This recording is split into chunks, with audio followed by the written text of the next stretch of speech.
Recuerden que las clases están grabadas, entonces se las mando y si tienen alguna duda también la pueden ver. Aquí está el bosquejito, ya más explícito que el primero, para que cuando llegue la hora de hacer su tarea también no tengan dudas. Antes de ver qué es el neomarxismo, vamos a ver qué es el marxismo. Neo es nuevo, neomarxismo es el nuevo marxismo. Vamos a ver qué es el marxismo, como que la primera fase, ¿no? De su evolución, por así decir. Entonces el marxismo clásico, ya medio vieron los videos, pero tiene varios conceptos principales, que es la lucha de clases, que de ahí lo metemos dentro de la teoría del conflicto, porque siempre hay un conflicto entre los que tienen el poder y los que no lo tienen y los oprimidos. Después, los periodos de la historia.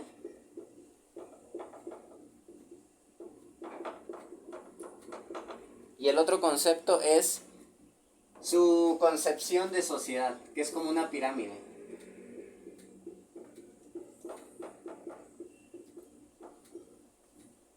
La lucha de clases ya lo vimos en las anteriores clases, que era cuando los oprimidos son manipulados por los que tienen el poder. Es una teoría del conflicto. Los periodos de la historia los vimos también en la primera clase, medio los tocamos, ahorita también medio los vamos a tocar nada más para que nos demos una idea de qué es el marxismo para que iniciemos en el neomarxismo. Los periodos de la historia para él son el periodo comunal o comunismo primitivo, cuando los hombres eran nómadas, dice él, cuando no tenían una propiedad o una casita fija donde vivir, sino que iban de un lugar a otro, como tribus nómadas, que no se dedican a sembrar ni cosechar, sino a recolectar frutos. Ahí no había propiedad privada, dice él, porque todo era de todos. No había explotación, no había casi un Edén, ¿no? Después surge el esclavismo, que surge ya cuando el hombre se hace sedentario, según dice Marx. Ya empieza a sembrar, ya empieza a tener todo, y como dice él, con lo de las vacas, yo estoy sembrando, no sé, imaginémonos en Sudamérica, Perú, y tú no tienes donde sembrar Perú, ¿no? Donde sembrar papa, perdón. Entonces ya empieza semi-esclavo y yo te doy parte de lo que hago. Y así sucesivamente. Ya hay propiedad privada, entonces ya empieza la lucha de clases, dice él. O sea, aquí era un Edén y aquí ya había una caída. ¿Cuál es el motivo de la caída? La propiedad privada, dice Marx. Después de ese sigue el feudalismo, Edad Media, donde la unidad económica era el feudo, la tierra y un señor feudal. Igual, todavía hay vasallos, todavía hay todo eso. No podías subir a un estrato social mayor, igual que en el esclavismo. Naces esclavo, naces siervo, ahí te quedas. Entonces es lo que él comentaba también. Después sigue el capitalismo, donde sí tiene la posibilidad de subir, aunque de manera muy difícil. Pero aquí todavía hay lucha de clases. ¿Por qué? Porque, por ejemplo, en el feudalismo, por ejemplo, los siervos tenían una casa propia. Tenían, tenían una tierra donde sembrar y le daban una parte al señor feudal.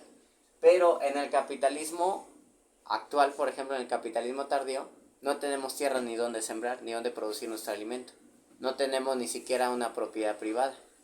Lo único que tenemos es la fuerza de trabajo, que es lo único que le podemos ofrecer a la sociedad, o sea, mi trabajo. Pero no le puedo ofrecer nada más. Después dice Marx que inevitablemente después del capitalismo tenía que llegar el comunismo. Que los obreros se tenían que organizar, que tarde que temprano se iban a organizar. O sea, la llegada al comunismo es inevitable. Y es que Marx se maneja por leyes. O sea, para Marx hay una ley de desarrollo histórico que no se puede quebrantar, que es, empezamos siendo un Edén, por así decir, después terminamos entrando en contradicción y después entramos al fin de la historia, que es el comunismo. O sea, para él sí hay una concepción de la historia, se llama metarrelato. ¿Qué quiere decir meta? Grande. Relato. Historia. Exacto. Entonces, un metarrelato es como decir una historia que contiene todas las cosas y que se va a cumplir. Entonces, para él es esto. Entonces Marx tiene mucha influencia de Hegel, que fue un filósofo. Él fue parte de los jóvenes hegelianos. Hegel creía que el espíritu se manifestaba a través de las cosas. Que había un periodo de... En nuestro lenguaje más sencillo, porque está un poco complejo, es... Yo creo que ya lo han escuchado, tesis, antítesis, perdón, tesis, antítesis, ajá, y síntesis. ¿Lo han escuchado alguna vez? Estamos bien, entramos en una contradicción y después intentamos conciliar la contradicción y se hace una síntesis, mezclamos las cosas. Entonces él decía que el espíritu, casi medio panteísta el asunto, de que todo es Dios, medio panteísta, decía, el espíritu se manifiesta en una persona. Por ejemplo, el niño está bien, pero después en la adolescencia entra una antítesis porque empiezan las contradicciones. Y después siendo adulto ya hay una síntesis y se reconcilia. Entonces él veía la historia humana así, pero él lo veía de una manera más idealista, más en el plano, llamémoslo así, espiritual, el espíritu manifestándose. Pero Marx volteó el piso de arriba al piso de abajo y dijo, no, esto es un desarrollo histórico material, ya no es el espíritu manifestándose, sino es un desarrollo histórico material. Por eso es materialista y dialéctico. ¿Por qué? Porque estamos bien, entramos en una dialéctica, en una contradicción, y después unimos la contradicción en un estado final que es el comunismo. Entonces para Marx decía, es necesario que la época industrial pase. Necesitamos que haya industria y que haya obreros, para que después los obreros se rebelen. Entonces por eso muchos dicen que el comunismo falló, lo que dicen, cuando fue la Revolución Rusa. Porque en la Revolución Rusa, Rusia todavía no estaba industrializado, eran campesinos. Entonces para Marx no podía haber revolución ahí, porque se necesitaba primero la etapa industrial para poder llegar a la etapa comunista. Entonces eso a grandes rasgos es el marxismo. Y para el marxismo la sociedad es así. ¿Han escuchado el término infraestructura? ¿Cómo que entienden por infraestructura?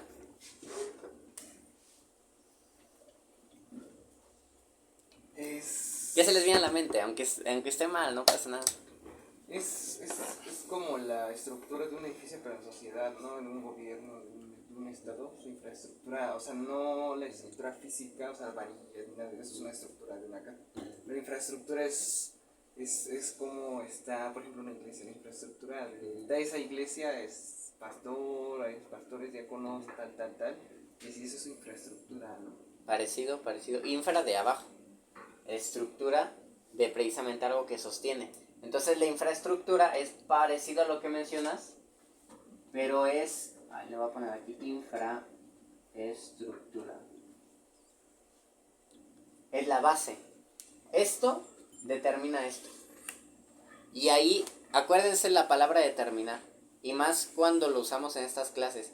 Cuando decimos que algo determina lo otro, en cuestión profunda, estamos hablando de una divinidad per se, del ídolo que el hombre pone en su realidad.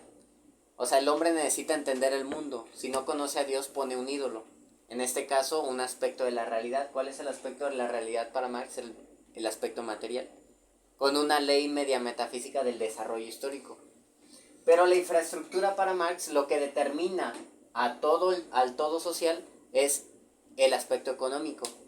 Porque ¿cuál es el aspecto del hombre que es más material en el sentido que socializamos en una sociedad, el aspecto económico?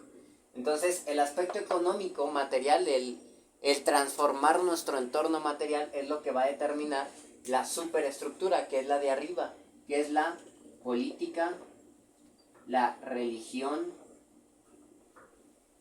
ideas. Entonces tu manera de organizarte en tu sociedad, en la cuestión económica, va a determinar la manera en la que los individuos se tratan unos a otros. Esa es la idea de Marx. Entonces, por eso Marx decía que si queremos cambiar la sociedad, necesitamos cambiar la economía. Pero como los de arriba nos están manipulando, no podemos reformar, sino que tenemos que hacer una revolución. Por eso para Marx la revolución y el tomar los medios de producción físicos era como el paso para llegar al comunismo. Uh-huh. Entonces por eso a Marx se le llama materialista, porque para él el aspecto material es el que determina las demás cosas. Había una reunión de los marxistas comunistas a nivel mundial cada cierto tiempo. Entonces la interpretación que se le dio a Marx de los comunistas durante todo ese periodo de la historia del siglo pasado también fue de esta manera. Es como que la interpretación de Marx y la que más calza con su pensamiento. Pero bien decía nuestro hermano que vio el video de la explicación, que Marx pasa por distintas etapas en su pensamiento.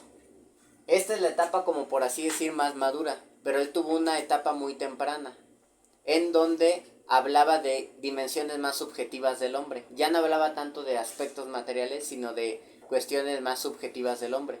Específicamente en sus manuscritos filosóficos y económicos, cuando todavía tenía su influencia del pasado, en donde era joven hegeliano, él desarrolla una visión también más subjetiva, más hablándolo en unos términos diferentes, más como espiritual, por así decirlo. Pero ese es el marxismo clásico. Ahora vamos a ver un concepto bien importante para introducirnos al neomarxismo. ¿Hasta aquí duda? Muy bien, está medio pesadito, pero sí se puede, sí se puede. Vamos a ver un concepto bien importante que es la mercancía. ¿Qué es una mercancía? Es un producto, algo que se vende, algo que se intercambia, ¿no? Uh-huh. ¿Sí? Es algo que se intercambia, vamos bien. ¿Alguien más?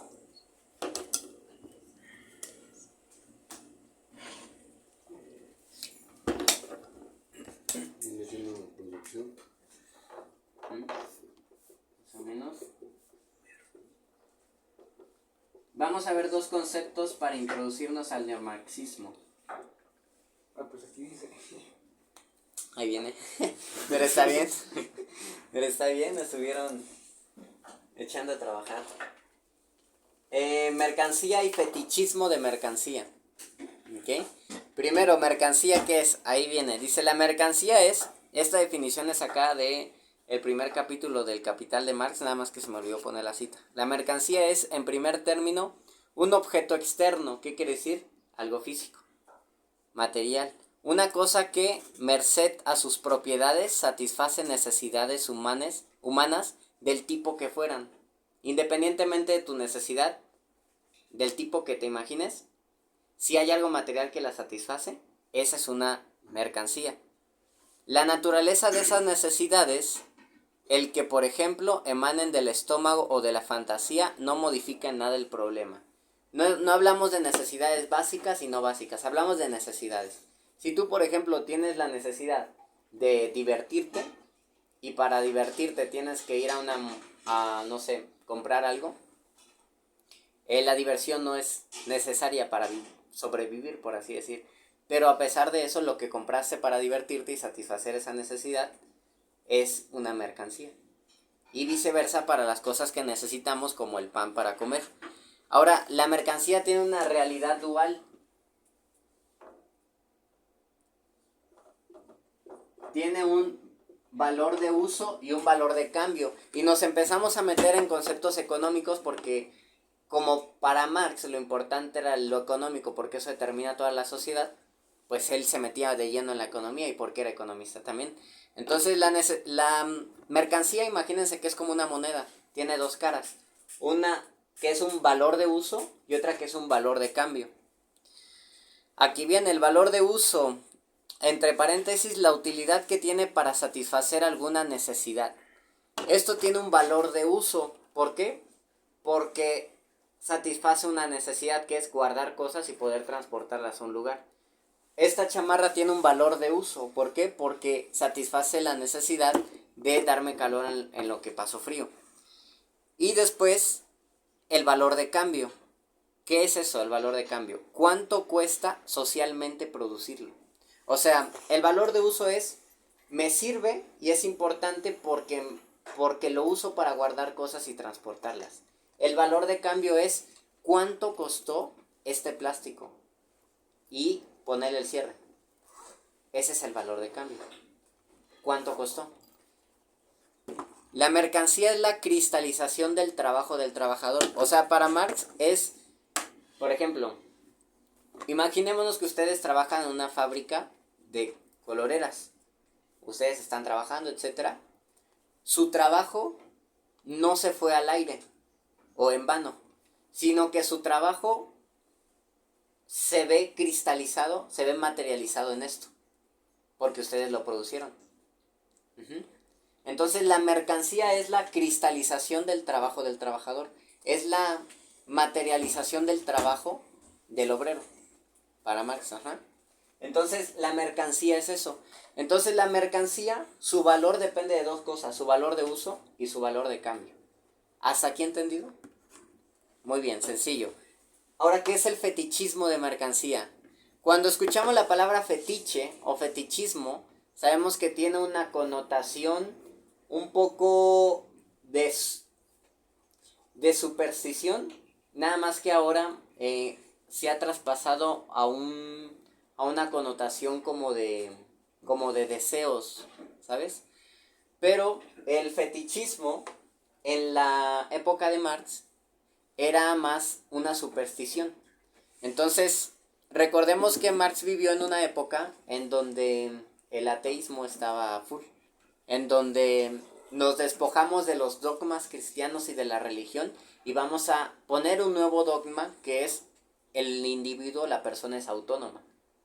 Entonces, vamos a estudiar la propia religión.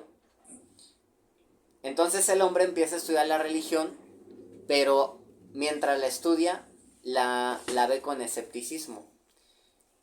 Y empiezan muchos estudios de la religión. Entre ellos un sociólogo, Emily Durkheim, que está muy interesante de cómo estudia la religión.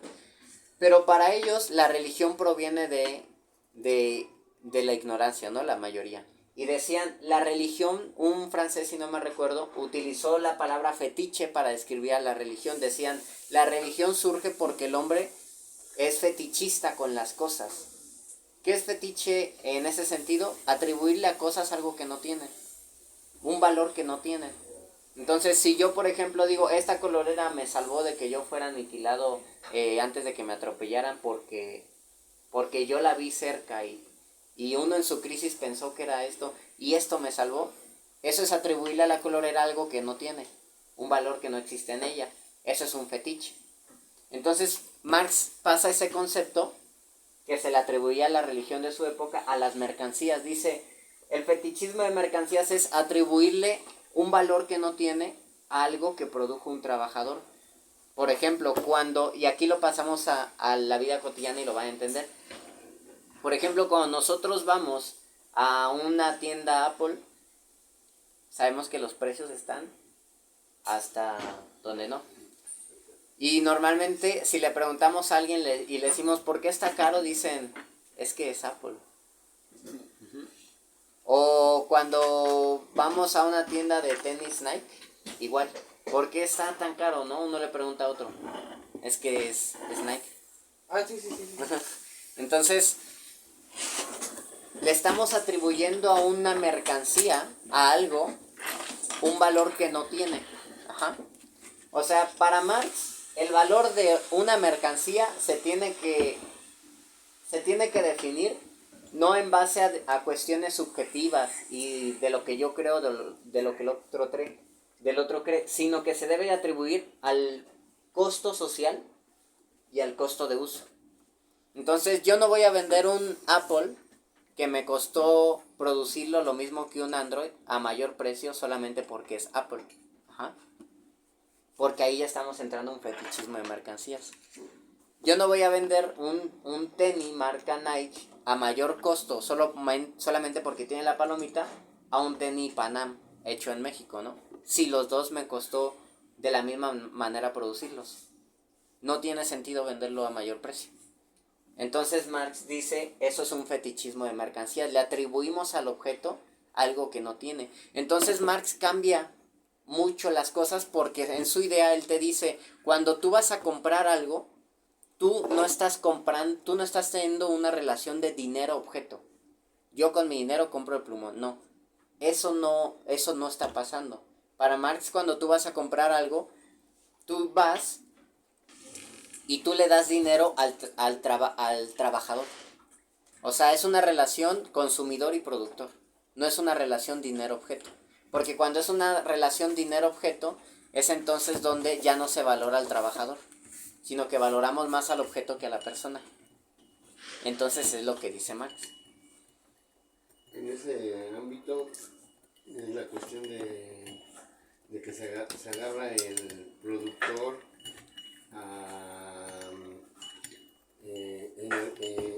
enaltecer, o no es la palabra enaltecer, sino agrandar su producto por medio de una figura pública, ¿no? Es decir, esos tenis los usó Jordan, en este caso, Sí. ¿no? Por eso cuestan más, ¿no?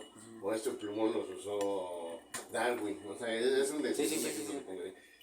De ahí normalmente se agarra para generar ese tipo de fetichismo. Obviamente que en el tiempo de Marx eran otros los conceptos o la usancia, pero a fin de cuentas viene siendo por ahí el hecho, ¿no?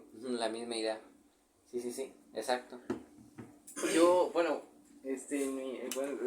como ya en la escuela tuve ciencias sociales, el maestro me decía que cuando, por ejemplo, en el caso de Apple o de Nike o de empresas ya muy titánicas, muy enormes, lo que venden, no aparte de que es el producto, lo que venden es un estatus social.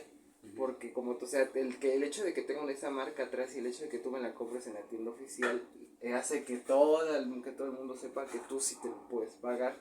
En cambio, si tú vas a, por ejemplo, me decía en el caso de ahí, que tú vienes a la escuela y pues vas a tener que sacar el celular, ¿no? Y lo sacas y ves un teléfono, por ejemplo, no sé qué, una marca baja, ¿no? Pero una marca baja, ¿no? La que usted se imagina. Y otro saca un iPhone 17 Pro Max de 2 teras de almacenamiento, pues la gente lo va a ver, va a decir, no, pues este sí tiene dinero, mira, lo compró, ¿no? O sea, que entonces las marcas sí te venden el producto, pero mientras más te va, por ejemplo, en los tenis Panam, ¿no? Alguien compra unos Panam y por ejemplo, alguien compra unos Nike, ¿no? Y entonces la gente va a la calle y dice, mira, él tiene Nike. No, él tiene Panam. Es como que chafa a esa persona, ¿no? Él tiene Nike, ¿no? Y luego se lo compró no en el Tianguis, ¿no? Se lo compró en la mera tienda Nike de Ikea, por ejemplo, ¿no? Y dice la gente, wow, ¿no? Y entonces, pero las marcas no te lo van a dar gratis, por eso le añaden ese precio, porque dicen, no, o sea, la gente te va a alabar por los tenis que traes, yo le voy a añadir un precio porque vas a usar mi marca para que eso suceda, ¿no? Exacto. Aparte, el sistema en el que vivimos, sabemos que es invierte dinero, bueno, no es, es invierte dinero no para que se te regrese el proporcional, sino para que se te regrese más. Y normalmente antes era las relaciones en los otros medios de producción, según Marx, como el feudalismo, el esclavismo, era yo te doy, pero se me regresa lo proporcional, o sea, ni más ni menos. Por ejemplo, en el esclavismo o en el feudalismo es yo cosecho grandes cosas, pero recordemos que en la Edad Media el mercado como tal era todavía no estaba tan desarrollado. Entonces el campesino lo que cosechaba le daba pues el 10% al señor feudal por protegerlo de las invasiones de bárbaros, etcétera, pero lo demás era para él. O sea, yo es proporcional lo que doy y lo que regreso. En el sistema actual, según Marx, es tú das, pero con la finalidad de que recibas más. Entonces, ese tipo de ideas y valores se transfieren también a la empresa, utilizando el fetichismo de mercancía, vendiendo algo que en realidad, para Marx, al ser materialista, no existe y no debería de ser. Ahora, vamos a leer la definición de fetichismo de mercancías, primera página, a ver quién la tenga. Es atribuirle a una mercancía un valor que en realidad no tiene, ni haciendo creer que el valor del objeto proviene del mismo y no del trabajo humano invertido en él. es relación dinero-objeto y no consumidor-productor. Ok, ¿entendido ahí? Muy bien. Ahora, ¿sí? ¿Entendido ahí? Fíjate que algo nos pasaba. Nosotros teníamos un sub y cuando en algún momento mi hermano dijo, no, es que hay que cambiarle los rines al carro, ¿no? Y un señor pues ya viejito dice, oye, lo que quieres decir es que si le compras los otros rines, ¿rodará mejor? Y me dice, no, van a rodar lo mismo. Entonces yo no le veo el caso. El chiste es que estos rines que vienen de fábrica pues se ven anticuados, viejitos. Y los que quería mi hermano era algo que le diera juventud. Un aire, ¿no? De novedad. Sí. O sea, tú dices, y no vale lo mismo, por supuesto, ¿no? Sí. El agregado, vale. Exacto, y por eso ahí para Marx es el valor de uso. Si no tiene una utilidad al objeto que me vendes, ¿por qué me lo vas a vender más caro? O sea, es lo que él menciona. Muy bien, ese es el marxismo clásico. Muy determinista económico. Pero después se empiezan a descubrir manuscritos de Marx. Porque Marx, algunos tomos del Capital se publicaron como obras póstumas cuando Marx murió. Entonces, después de sus obras póstumas se empiezan a publicar los primeros escritos del joven Marx, cuando tenía todavía la influencia de Hegel, que es una influencia más idealista y subjetiva, los manuscritos filosóficos económicos, etc. Y en ellos, cuando se empiezan a descubrir, empieza a haber como un movimiento, y ya de ahí empieza a surgir el neomarxismo, de decir, ya no hay que ser tan deterministas económicos, hay que ver también a la dimensión subjetiva de la persona, del obrero, del hombre, de la sociedad. Entonces aquí surge un autor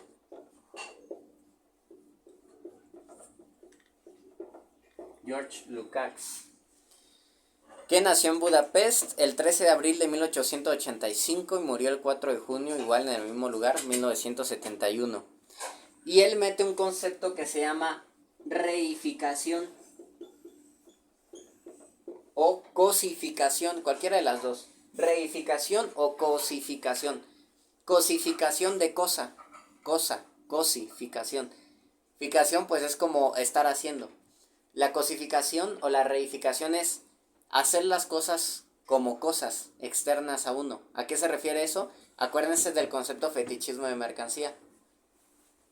Entonces, la reificación, ahí viene el término, es el fetichismo de mercancía aplicado ya no solo al área económica, porque aquí ya dejan el determinismo económico y se pasan al área más subjetiva.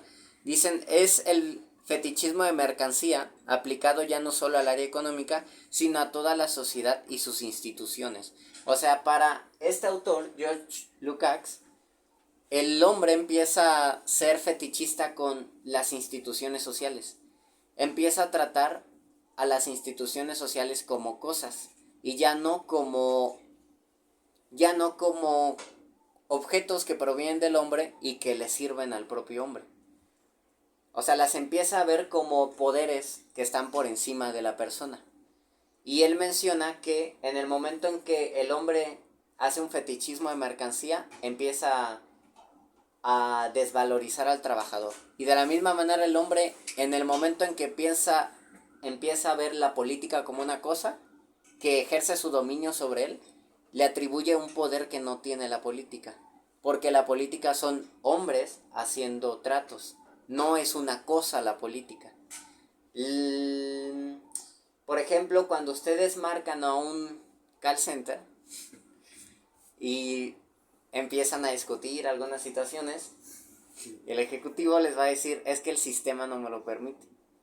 Como si el sistema fuera una cosa inamovible y que estaba antes de las personas, no sé si me voy a entender. Como si fuera un gran leviatán que está controlando a los ejecutivos y que no puede hacer que la persona ayude a la otra persona. cuando en realidad el sistema y las leyes que pusieron ese sistema no surgieron de la nada, no surgieron solas. ¿Quién las puso? Una persona. Entonces, ¿quién las puede cambiar? Una persona. ¿Para qué? Para beneficio del cliente y para beneficio del trabajador. Entonces, para este autor, cuando la persona, cuando el obrero empieza a ver la industria, empieza a ver el sistema como algo, como una cosa que lo domina y no toma conciencia de que él fue quien las creó y él las puede cambiar, empieza a ser esclavo y empieza a alienarse. Alienar, ¿a qué se les viene la palabra alien? O pensamos en algún ser como de otro planeta, ¿no? Pero alien significa extranjero, extraterrestre. Alienarse o alienación es cuando tú te sientes fuera de ti mismo, no te sientes auténtico, por así decir. Entonces, una persona alienada es una persona que no está consciente de quién es él. Entonces, cuando el obrero ve al sistema así, se está alienando él mismo y se está haciendo esclavo. Miren, chéquense ahí. La cita dice, a ver si alguien me ayuda a leerlo detenidamente, respetando las comas, los puntos y los acentos. A ver, Amaito, te toca.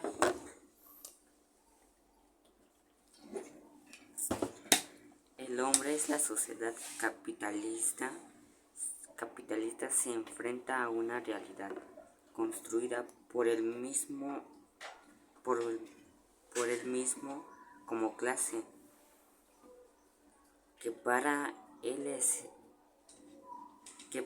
es un fenómeno natural o ajeno a sí mismo. El hombre está totalmente a merced de sus leyes. Ok, hasta ahí, punto. El hombre en la sociedad capitalista se enfrenta a una sociedad construida ¿por quién? Por él mismo, como clase, como obrero, que para él es un fenómeno natural ajeno a sí mismo, así como el aire, así como las tormentas que no puede controlar. El obrero dice, es que yo no puedo controlar el sistema capitalista, a pesar de que ese sistema se está manteniendo por él mismo y por su trabajo. Es lo que dice este autor. El hombre está totalmente a merced, o sea, esclavizado a sus leyes, por así decir. ¿Alguien más? ¿Otra persona que me ayude a leer? ¿Su actividad se limita?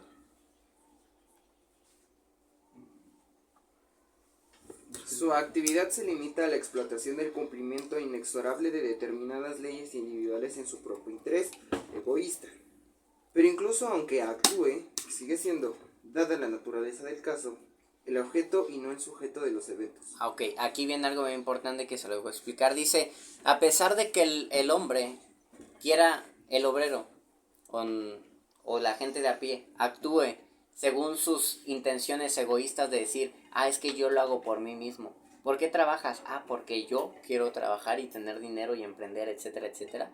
Él se cree dueño de su destino, sujeto consciente que está manipulando las cosas, cuando en realidad está siendo un objeto del sistema que le dice que tiene que invertir, que tiene que trabajar para poder tener riquezas, tener, como lo vimos más o menos el anterior, para tener un coche, para tener una casa lujosa, etcétera. Es lo que dice George Lukács. O sea, el hombre en la sociedad capitalista se cree sujeto cuando en realidad es un objeto. Aunque él crea que actúa por sí mismo, está actuando como un objeto. Y el sujeto es el sistema que él lo ve como ajeno a sí mismo. Es la idea de él. En la reificación, los papeles de sujeto, persona y objeto, cualquier producto del hombre, se invierten. ¿Hasta aquí? ¿Duda de este concepto? Recuerden que estamos viendo la teoría neomarxista para después pasar a criticarla desde nuestra filosofía reformacional.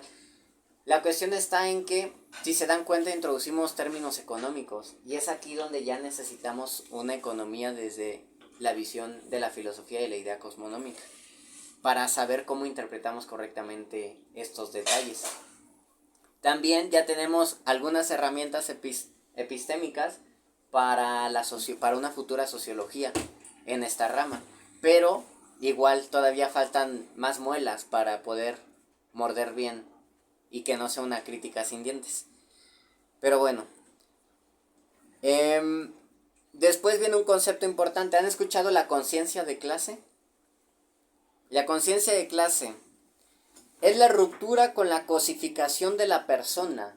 Cuando la persona se ve como cosa y no como un sujeto, como lo vimos hace rato, está alienado. Pero la conciencia de clases es cuando la persona se deja de ver como una cosa del sistema y dice, yo soy un sujeto que puede hacer un cambio.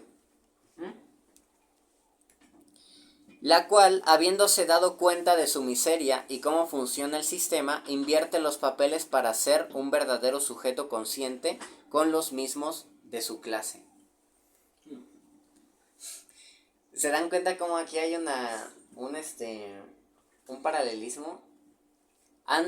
¿Se acuerdan de la pregunta del catecismo de Heidelberg? Bueno, ¿cómo se divide el catecismo de Heidelberg? Los primeros domingos del catecismo de Heidelberg dice, el primer consuelo, ¿cuál es tu consuelo? No me pertenezco a mí mismo, sino a Jesucristo, etcétera, etcétera. Exacto, y después dice, ¿qué necesitas saber para gozar de ese consuelo? Esas 3 cosas. ¿Se acuerdan cuáles son esas 3 cosas? Catecismo de Heidelberg, domingo 2, si no me equivoco. Primera, conocer mi miseria, saber cómo soy librado de ella y saber cómo vivir agradecido por eso. Dense cuenta que en todas las metanarrativas, como lo es el marxismo, en todas las filosofías, siempre hay una miseria de la cual tenemos que ser librados. No hay mucha diferencia entre la religión y ellos. De hecho, como dice Germán Doyever en Las raíces de la cultura occidental, cuando uno cree que no es religioso y se agarra de su propio pensamiento autónomo, en esencia eso ya es ser religioso. Entonces, no hay como que esa neutralidad tampoco en el marxismo. Su ídolo es la materialidad y el desarrollo histórico, y hay una caída. ¿Cuál es la caída? Cuando la persona se cosifica. Entonces, como paralelo entre el catecismo de Heidelberg para Marx, el primer paso para ser libre, para gozar del consuelo de un comunismo futuro es ser consciente de tu miseria, para después librarte con tus compañeros obreros y llegar al estado final, a la consumación del comunismo. ¿Se dan cuenta? Entonces la conciencia de clases es cuando un obrero dice, ¿sabes qué? Es que yo no soy cosa, yo no soy una cosa, yo soy una persona. Se da cuenta de su miseria, se organiza con sus compañeros y hacen un sindicato. O de plano hacen una revolución y toman los medios de producción. Lo que pasa ahorita, ¿no? Que salen a marchar, ¿no? Mucha gente sale a marchar y dicen que es por la conciencia de clase. Exacto.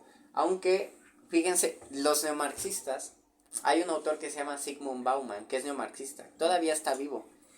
Y él dice, ya no va a haber revoluciones. O sea, él siendo neomarxista dice, ya la sociedad en la que vivimos es una sociedad en donde ya no es posible una revolución. El neomarxismo tiene que replantearse cómo llegar a ese estado final. Incluso él dice, en la sociedad actual vivimos una época en donde todos criticamos, pero nuestras críticas no tienen dientes. Es más, para él como autor neomarxista dice, en la sociedad actual no podemos ya hacer ninguna revolución porque ese sentimiento de conozco mi miseria y quiero cambiar las cosas tiene una válvula de escape para que ya no explote y se haga una revolución. ¿Cuál es esa válvula de escape? Las redes sociales, en donde emito mi opinión y ya me descargué y ya no me organizo. Entonces nuestras críticas, dice él, ya no tienen dientes. Y él como neomarxista dice, tenemos que replantear nuestra teoría, es lo que mencioné él. O sea, las teorías se van modificando. Incluso actualmente en la sociología, fíjense, hay una corriente que está surgiendo con fuerza, que se llama la metateorización, que suena aquí bien. Y es, ¿saben qué? Vamos a pararle un poco, ya no vamos a estudiar la sociedad, vamos a estudiar nuestros propios métodos. O sea, porque estamos entrando en una crisis. ¿Y saben por qué es eso? Porque la sociedad actual, nuestro occidente, está entrando en una crisis debido a su desarraigo espiritual. Germán Doyever dice que habla de los motivos básicos religiosos, que son como un resorte que impulsa las civilizaciones. Las civilizaciones, las personas, se agarran de un ídolo o de Dios y eso las impulsa. En la modernidad surgió el ídolo de la autonomía humana. No, sí, que somos autónomos, abajo la religión, libertad, igualdad, fraternidad. Y empiezan a desarrollarse la modernidad en su auge. O sea, bastante, se desarrollan muchas cosas. Pero, Dime. entre más va pasando el tiempo, empiezan a entrar en crisis. En crisis. O sea, va bajando el asunto. Ah, bueno, voy por ella. Ay, perdón. No, no pasa nada.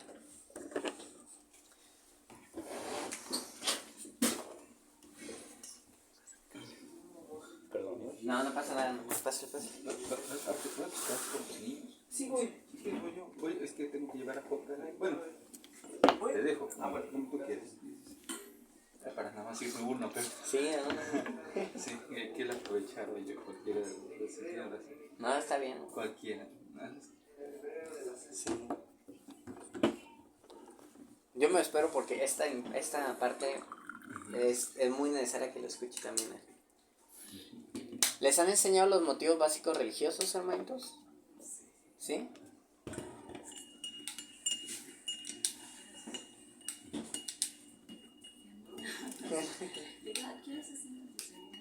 ¿Cómo ven si yo digo, pero no sé ustedes consideran que a las 10? Sí. 10, 2 horas y 2 horas. ¿De qué hora? Está bien. Entonces, mientras sigo con Bueno, se los voy a explicar a ustedes. Miren, un hombre inevitablemente se toma de Dios o de un ídolo. Se arraiga espiritualmente en algo. Y ese arraigo es lo que le da la fuerza para que desarrolle su sociedad. El hombre en la modernidad se arraigó al ídolo de la libertad. De decir, el hombre es autónomo. El hombre es su propia ley. El hombre domina las cosas. El hombre es la medida de todas las cosas. Y en el momento en que se arraiga, imaginémonos una novia que se enamora mucho de su novio. Y en el enamoramiento está a todo lo que da. Pero después se empieza a dar cuenta de que su novio le falla mucho. ¿Qué empieza a pasar? Empieza el desenamoramiento. Empieza un desarraigo hasta que llegan a terminar. Entonces el hombre dijo, ¿sabes qué? Yo soy la medida de todas las cosas y voy a estudiar el mundo por medio del método científico. Y empieza a estudiar el mundo por el método científico y dice, toda la realidad se puede descifrar en códigos matemáticos y en leyes, causa y efecto. Toda la naturaleza así se puede cosificar, se puede entender. Llega un punto en el que dice, pero yo soy parte de esa naturaleza, entonces yo soy causa y efecto.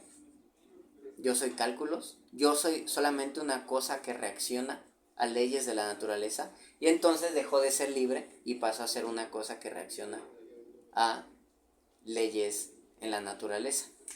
Y entonces surge otro ídolo que es el de la naturaleza. Y entonces el hombre se empieza a desarraigar espiritualmente porque sus ídolos le fallaron, entra en contradicción. Entonces, en este boom que estaba aquí, donde la ciencia le prometía las cosas, empieza a descender. Y entra en una crisis, hasta que surja otro ídolo, o hasta que Dios lo ilumine. Entonces, el hecho de que la sociología empiece a estudiar la metateorización, de decir, párenle un poco, vamos a estudiarnos a nosotros mismos, para ver nuestros métodos sociológicos, para ver qué nos falta y qué estamos haciendo bien, y replantearnos todo, es el hecho de que la sociedad actual, incluyendo las ciencias, están entrando en una crisis producto de su desarraigo espiritual a su ídolo de la naturaleza y la libertad. Hasta la teoría no marxista ya entró en crisis y dice, es que tenemos que replantearnos todo. Ahorita ustedes están viviendo en un periodo de crisis, de decaimiento. Muy bien, entonces, entendido el concepto de reificación y de conciencia de clases, Una vez que hay conciencia de clase, la sociedad se vuelve un terreno de batalla ideológica por los que buscan ocultar la crueldad del sistema y los que buscan sacarla a la luz. Y empieza ahí la lucha. Muy bien. ¿Dudas hasta aquí de este autor George Lukács?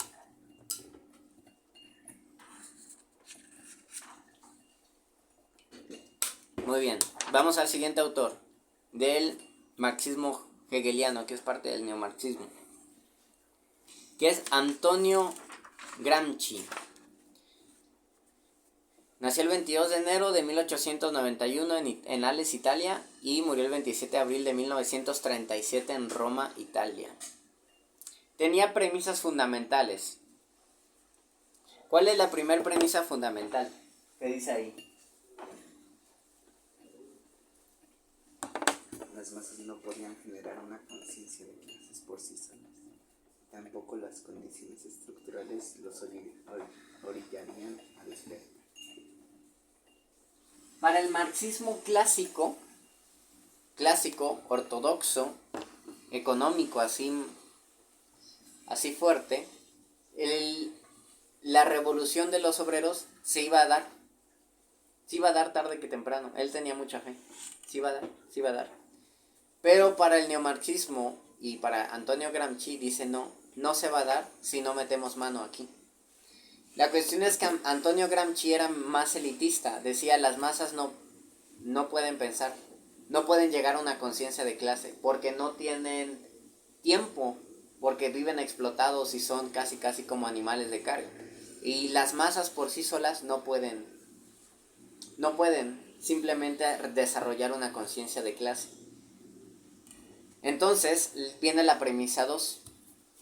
Los intelectuales eran los que producían las ideas revolucionarias y la conciencia de clases. Pero para que los obreros pudieran desarrollar una conciencia de clases, había cierto tipo de personas que eran como los predicadores. O sea, nótense los paralelismos de una especie de evangelio. Aquí son los intelectuales los que llevan las buenas noticias de la salvación de una revolución proletaria. Son ellos los que llevan la predicación de la revolución, de la conciencia de clases. Y la tercera premisa es, las masas solo podían experimentar dichas ideas, ojo, por medio de los intelectuales, y solo podían vivirlas como un acto de fe. O sea, dense cuenta cómo Antonio Gramsci veía a las masas. O sea, las masas desarrollan una conciencia de clases no porque ellas llegan a la conclusión teórica y racional, sino porque llegó un predicador, un intelectual, y les dijo, casi creen esta buena noticia de la revolución proletaria. Tú eres te están tratando como objeto y tú eres un sujeto. ¿Dónde está el fruto de tu trabajo? Produces coloreras y no tienes ni una gratis, incluso te la venden. Entonces, dice que las masas no podían llegar a esa conclusión de manera racional, sino que solamente podían vivir eso, la conciencia de clases, como un acto de fe. O sea, solamente podían vivir eso como un acto de fe y desde la experiencia. Veía a las masas entonces como ya sabemos, para no decir más feo. El aporte de Gramsci a la teoría neomarxista es el concepto de hegemonía. ¿Han escuchado qué es hegemonía? Cuando tienes como el primer lugar cuando eres el más poderoso en ese ámbito. Por ejemplo, los ingleses tienen hegemonía naval, es que son los más fregones en el mar o tienen la armada más poderosa por encima de todos los demás. O sea, tienen el control, ellos, sí. Que alguien tenga el control de algo por encima de los demás. Sí, muy bien. Es correcto, es eso, la hegemonía, el tener el control sobre las cosas. Hegemonía de uno, o sea, uno es el que tiene el control. Entonces, para Gramsci, introduce el concepto de hegemonía. Dice ahí, y pone la definición de hegemonía: el ingrediente esencial de la filosofía de la praxis más moderna, el vínculo entre pensamiento y acción, es el concepto histórico-filosófico de hegemonía. Hegemonía significa el liderazgo cultural ejercido por la clase dirigente. O sea, los que dirigen, los que tienen los medios de producción y controlan a las masas, tienen la hegemonía. Pero para mantener la hegemonía hay que hacerle creer a los de abajo que ellos no pueden subir más arriba. O hacerles creer que haciendo ciertos actos que los mantienen abajo, van a poder ser de los de arriba. Por ejemplo, hacerles creer que son clase alta si gastan mucho. Hacerles creer que son clase alta si tienen una marca de ropa o de celular, como Apple. Hacerles creer que si ellos la tienen, ya son de la clase alta. De esa manera gastan, no invierten capital, no obtienen medios de producción y no son parte de nosotros como clase alta, ¿me entiendo? Sino que el hecho de que ellos crean que así son clase alta, van a estar gaste y les va a impedir ser clase alta. O sea, esa es la hegemonía que trata Gramsci. Es un ejemplo. O sea, los que tienen el poder utilizan la ideología para tener todavía el poder sobre los de abajo. Eso es como lo trata Gramsci. Esa es la hegemonía.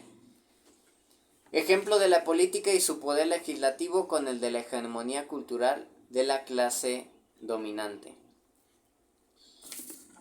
Aquí se me ocurrió un ejemplo, hermanos.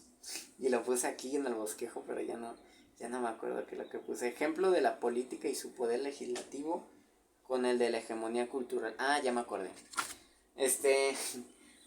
Está en los policías judiciales.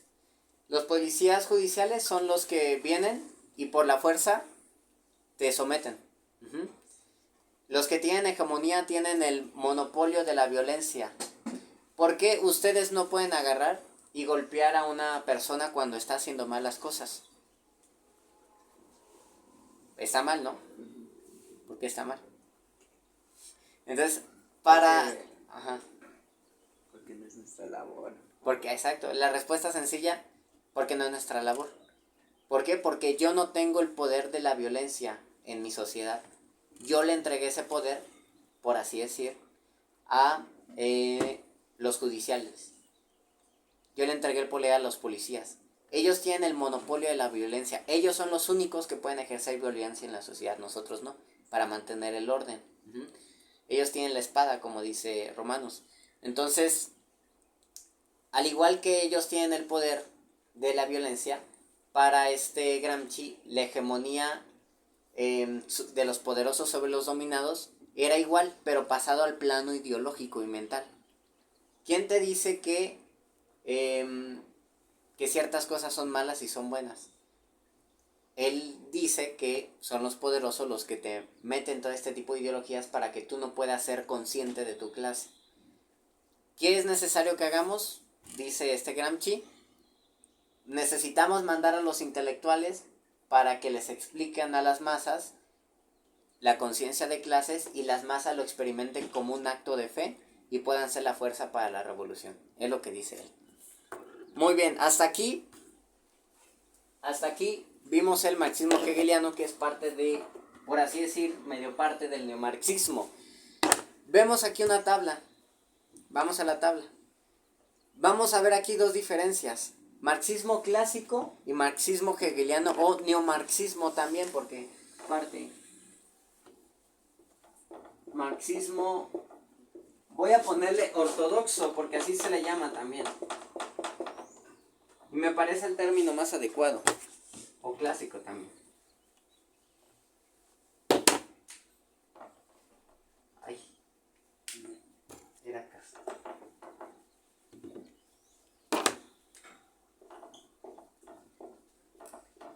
Y aquí vamos a utilizar el esquema de Doyeberg, que él nos dice para entender por qué surgen estas diferencias. Miren, marxismo clásico, ¿su enfoque cuál es? ¿Qué dice ahí? Determinista económico y leyes naturales.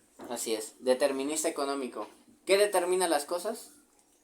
Lo económico. Y hay leyes naturales de desarrollo histórico. Inevitablemente vamos a llegar al comunismo, inevitablemente, dice Marx. ¿Qué dice el marxismo hegeliano o el neomarxismo? ¿Cuál es su enfoque? La dialéctica, la conciencia y la totalidad. se dan cuenta que es una dimensión más subjetiva, ya no tanto como a leyes naturales, sino al individuo, a la persona, a su mentalidad, a la conciencia de clases. Visión de la historia para el marxismo clásico, que es un proceso mecánico e inevitable. O sea, quieras o no, la siguiente fase va a ser el comunismo. Incluso en el manifiesto comunista, las primeras páginas dicen eso. Inevitablemente se llegará a ese estado. Ahora, el marxismo hegeliano o neomarxismo, la visión de la historia es un proceso mediado por la praxis humana. No son leyes mecánicas, es el individuo quien toma papel en la historia y quien la va modificando. Por un lado, son leyes naturales que de ley se van a hacer, y por el otro lado, soy yo quien los voy a hacer. Influencia principal, las ciencias naturales. El marxismo clásico es muy influenciado por ese concepto de las leyes naturales que se estaba dando. ¿Se acuerdan que llegamos a ver Augusto Comte del positivismo, que decía que había estadios de la sociedad? Que mencionaba un estado metafísico, teológico, positivista, y que de ley íbamos a llegar ahí. O sea, tenían unas metanarrativas hacia que íbamos a llegar a algún lugar inevitablemente. Para el neomarxismo, su influencia principal es Hegel y la filosofía clásica, donde es el individuo quien toma posesión de las cosas. El papel del sujeto. ¿Cuál es el papel del sujeto en el marxismo clásico?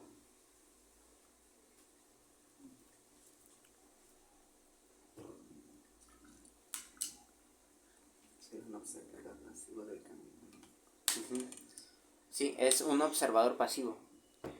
Y es aquí donde los neomarxistas se empiezan a preguntar también la interpretación de Marx, porque él convoca a la lucha obrera, pero al mismo tiempo dice, quieras o no, vamos a llegar ahí.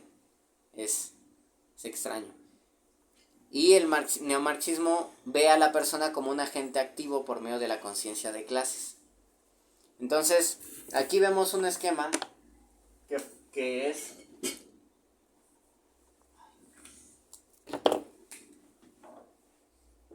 que se lo expliqué a ellos hace rato. Naturaleza, libertad. Miren, en la modernidad, el hombre dijo, no necesitamos a Dios, no necesitamos dogmas, yo soy un individuo autónomo, yo soy mi propia ley, yo soy la medida de todas las cosas. Y lo que le explicaba a ellos es que cuando el hombre hace eso y dice, yo voy a entender todo el mundo en base al método científico de observación, repetición y entenderlo desde causa y efecto, yo entiendo todo el mundo así, termina entendiéndose a sí mismo así. O sea, pasa diciendo yo soy autónomo, a mí nadie me domina, todo es causa y efecto, a después decir si todo es causa y efecto y yo soy parte de la naturaleza, entonces yo también termino siendo causa y efecto.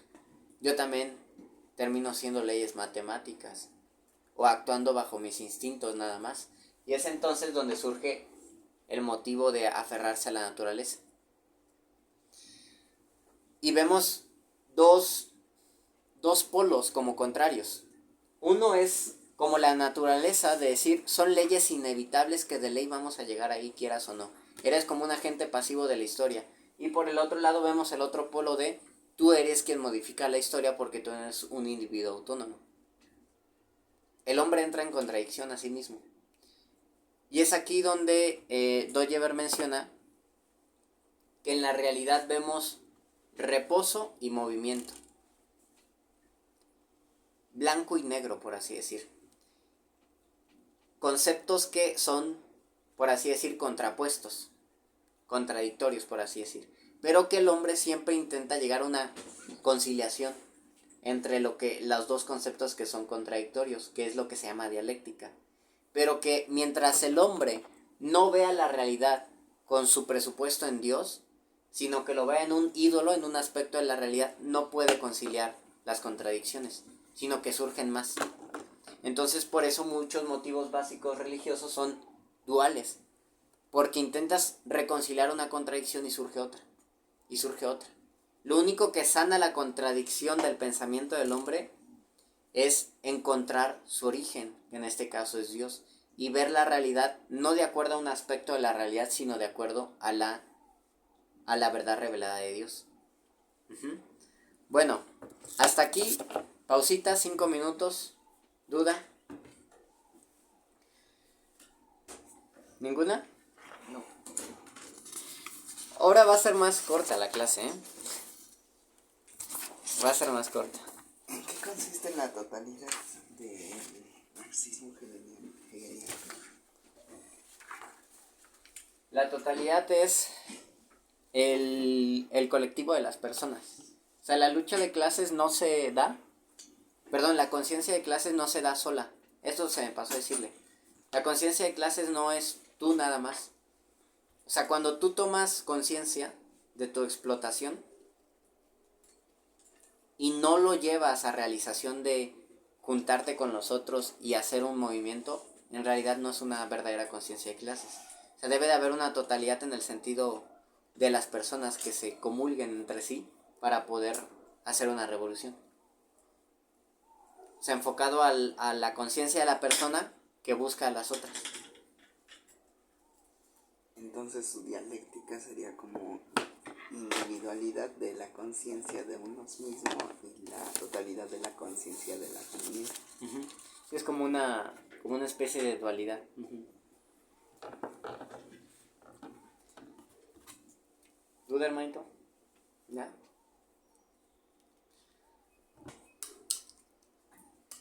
¿Qué opina, hermano Saúl? Pues está muy bien. Como decía yo. Es que creo bueno que es que yo espero que ellos lo agarren mejor. Yo cuando estaba en la secundaria y en la prepa, iba agarrando los conceptos y los voy sumando al que sigue, es este, ¿no? Uh-huh. Pero a lo que me pasa, que creo que no les pasa a ellos, es que lo cacho en el momento y lo cacho la siguiente idea y toda la idea anterior. Bueno, así se va olvidando. Yo ya tengo 40 y tantos.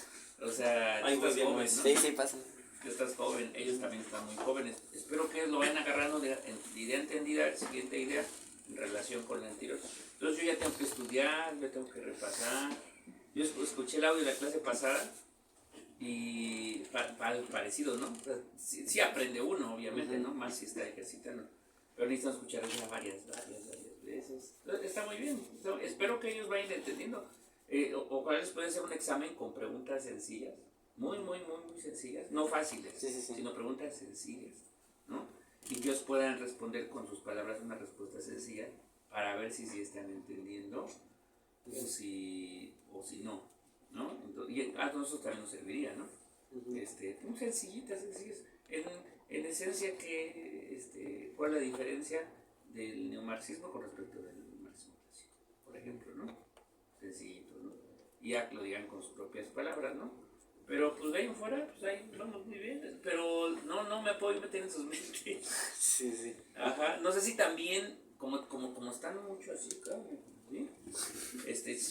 Su capacidad de atención he visto, o sea, con respecto a lo que me platica mi esposa y lo que yo viví, o sea, Leo y yo no sé bien, ¿no? Pues no vivo con ellos, ¿no? Pero yo quedo con Yael. O sea, como si tuvieran nuestra edad, o sea, se les olvida a todos, se les va a todos. Ahorita lo entendieron y al rato ya no. A veces nos sorprenden, ¿no? Dicen, oye, pues sí estaba oyendo, ¿no? Pero a veces nos sorprenden de que no oyeron. A mí me sorprende ya y me sorprende de ambas maneras.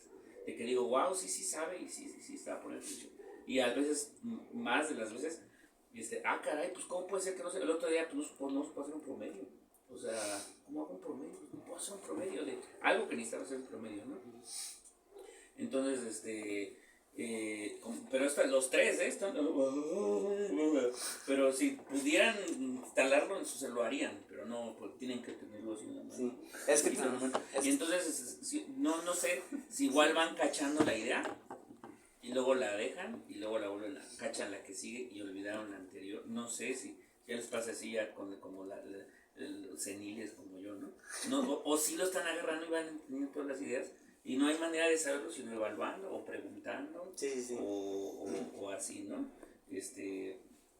Pero pues yo creo que la está muy bien. A lo mejor también, como estás muy acostumbrado tú a los términos, ya, como lo viste en la carrera, ampliamente leíste los libros, todo eso, quizá a mí me pasa un poco con lo que yo hago, eso del síndrome del especialista, que uno trata de simplificarlo y no puede. Ajá, no sí, puede es que uno. sí. Y entonces los ahí van corriendo cuesta arriba. Yo no puedo, ¿no? El montañista, ¿no? Que sube Sí, 3 veces sí. a la semana y dice, pero ¿por qué se quedan atrás? Entonces, todos los conceptos ya los hemos visto una y otra vez, los hemos visto de una u otra manera, algunos más embarrados, otros con más especificidad. Pero no nos los hemos apropiado porque no hemos leído los libros. O sea, siempre nos lo da alguien. O sea, el pastor nos acostumbró a esa vida, ¿no? A ver, yo lo mastico y yo se los doy rumeado a ustedes. Entonces ya lo agarramos rumeado y como no lo masticó, uno no le costó tanto trabajo, los términos a veces se quedan borrosos. Se diluyen. Se diluyen, ¿no? Incluso hay lagunas, ¿no? Luego el pastor tenía el problema de que él era, en teología sabía bien, pero de lo demás tenía pedacitos nada más y nos daba esos pedacitos. Entonces, de algunos pedacitos tenemos una idea, pero de otros casi no tenemos nada. En cambio, el sociólogo, como tú tuviste una formación así académica, sí tienes más un esquema duro. O sea, yo me daba cuenta porque había ido fui a la Universidad de Artes y el pastor nos hablaba de artes y yo decía, bueno, es que nos está dando un pedacito, pero no está dando el panorama y los puntos más importantes los está dejando de lado porque lo que él se aboca es a teología y eso es de lo que sí no se le va a ir una cosa, ¿no? Entonces, no sé cómo ellos se sientan correteados. Yo me siento un poquitín correteado a pesar de que conozco a Marx, a pesar de que conocemos un poquito de Hegel, a pesar de que conocemos un poquito de historia. Aún así me siento correteado porque, pues, sociólogo, así, para que veas de eso, si nunca tuvimos a alguien. Allá en el seminario de Valbuena, una hermana era socióloga, pero no sabía nada, ¿no? Y para ella la sociología era, hermanos, pues que nos relacionemos, ¿no? Que estemos juntos, ¿no? Y nos dio ahí un curso ahí de sociología, o un tema, no me acuerdo, sociología. Y yo dije, no, pues no creo que de eso vaya la sociología. Y es una materia, yo creo que es altamente filosófica. Sí, entonces está se bien. escapa entre los dedos y no está acabada tampoco, ¿no? Se está construyendo y va para atrás y para adelante. Entonces es algo complejo, ¿no? Sí. Yo le decía a mi esposa, me gustaría, si tuviera el tiempo y lo hiciera, hacer este ejercicio, ¿no? Porque veo muchos youtubers, ¿no? En podcast. Yo le decía, es una regla que es 30 segundos, 3 minutos, 30 minutos y 3 horas. Que será, voy a hablarte, por ejemplo, Hegel, en un minuto, que es lo que dice, no más. No, ese ejercicio se hacía en artes, dicen, a ver, modelo, 30 segundos, lo que alcanza a dibujar. Modelo, 3 minutos, ponga 10 minutos, y 30 minutos y 3 horas. Y a veces el dibujo de 30 segundos es tan bueno como el dibujo de 3 horas, porque se cacha algo general, ¿no? Entonces yo decía, a ver, pues expliquemos a Hegel primero en un minuto, no más de un minuto, es esto, en concreto es esto, ¿no? A ver, ahora hagámoslo en 3 minutos, ahora en 6. Entonces es un ejercicio que he pensado yo para explicar cosas, porque me pasa así que luego ya estoy muy para allá, ¿no? Pero yo lo veo perfecto, ¿eh? Sí, y es que, Ajá. ¿sabe qué? Yo también estoy acostumbrado a las clases de escuela dominical. Entonces, en las clases de escuela dominical, como son temas doctrinales o teológicos, como que son más prácticos, desde mi parecer. Y son más, o sea, no dejan de ser profundos, se explica la profundidad, pero no es como una hora de profundidad, a diferencia de una sociología, por ejemplo. Entonces me quedo con la idea de que, por ejemplo, en las escuelas dominicales son más atentos. Y aquí es normal que no, por lo mismo de que no es tan práctico, es más teórico y requiere más músculo mental, por así decir. Pero tienes razón, vamos a buscar método para... Sí, pero yo digo que tú sigas así tu línea y luego evaluamos. Porque yo digo, ellos tienen la capacidad, Sí, espero, sí la ¿no? tiene. Que tengan la capacidad para seguir el paso y yo pues voy a poner mis videitos, ¿no? Que como los ven a YouTube pues está súper cómodo, pues, los cargamos y están muy bien. Sí, no, pues así sí. Ajá. ¿Y qué tal lo sienten ustedes? Se les está haciendo difícil, sinceramente.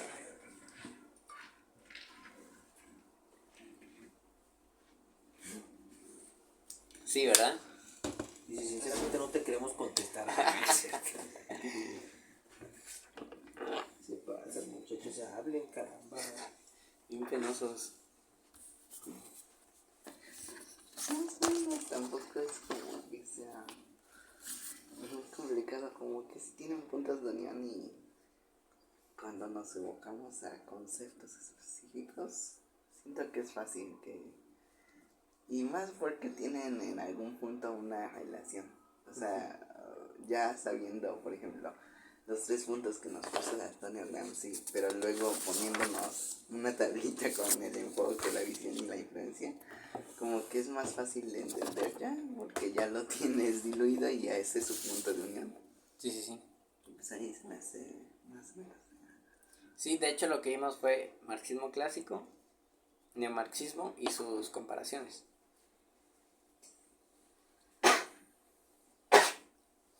Muy bien, ahora vamos a ver algo que se llama teoría crítica. Es la teoría más famosa del neomarxismo, por así decir. Con esta teoría terminamos y pasamos a ¿cómo se llama? Pasamos a la crítica y propuesta desde la visión reformada.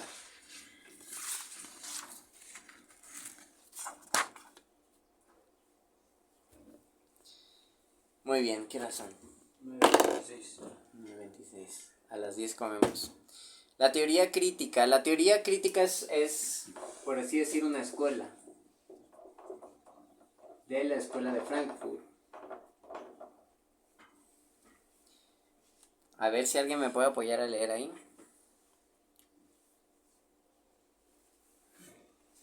La teoría crítica surge en 1923 en Frankfurt, Alemania, en el contexto del siglo XX, donde la Primera Guerra Mundial había arrasado Europa y Estados Unidos de América. Comenzaba a prosperar como potencia en todos los sentidos. Los felices años 20 antes de la caída en 1929. Ok. Pensemos en el mundo del siglo pasado, 1923. Estados Unidos está en su apogeo.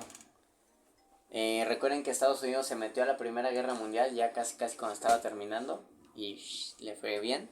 Entonces Estados Unidos estaba en su boom. Él representaba el capitalismo como tal y estaba en su boom en donde empezó la cuestión de que todos compraban casas, y ahí empezó la llamada vida americana. La vida americana, tener casa, tener coche. Todavía era de que la mujer se quedaba en casa, el hombre trabajaba porque los sueldos daban, había mucha prosperidad. Precisamente porque la Primera Guerra Mundial se ganó y Estados Unidos entró y pues a él le fue bien. Es de ese lado de Estados Unidos, el representante del capitalismo. Del otro lado Europa está arrasada por la Primera Guerra Mundial. Entonces en el contexto del siglo XX, Europa está arrasada y Estados Unidos está en su apogeo. Y comenzaba a prosperar como potencia en todos los sentidos. Son los famosos llamados los felices años 20, donde Estados Unidos popularizó el estilo de vida norteamericano.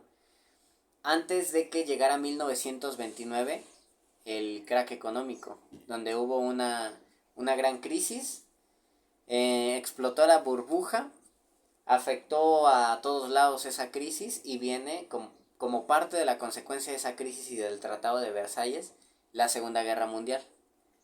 Y otra vez Europa se sume en una guerra mundial.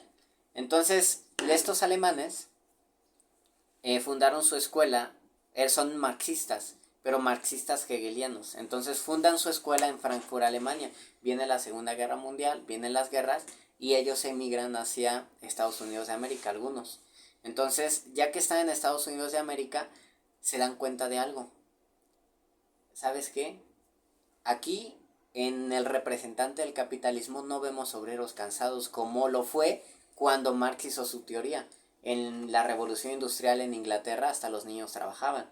Los niños trabajaban, eran explotados, los padres trabajaban, eran explotados. Y si ustedes tienen la oportunidad de ver Charles Chaplin, tiene películas, y hay una película de él, creo que sí es Chaplin, si no me recuerdo sí, blanco y negro, es una película muda, en donde él es obrero y manifiesta su pobreza, y en esa película se nota como una media crítica hacia la sociedad inglesa de esa época industrial, porque no tiene dinero y tiene una chocita con su mujer, una chocita chiquita, y está en una fábrica, y a pesar de que trabaja tiene muy poco dinero. Entonces Marx vio eso, niños explotados, etcétera. Pero cuando vamos a Estados Unidos en el siglo pasado, vemos que el capitalismo es diferente. Vemos que ya no hay niños explotados, ya no hay niños trabajando. Ahora todos viven en abundancia. Ya no vemos un obrero explotado y que no tenga tiempo para nada. Vemos un obrero que incluso sus empresas le daban lo suficiente para que pudieran tener casa. Incluso había dichos de Henry Ford de: yo quiero que mis empleados ganen lo suficiente que puedan comprar un coche de los que ellos producen. Y detalles así, incluso viene el Fordismo, ¿no? Entonces, vemos una sociedad norteamericana que tiene muchas riquezas, y cuando estos marxistas hegelianos llegan a Norteamérica, ven eso y choca con lo que ellos tenían en su mente de la época industrial europea.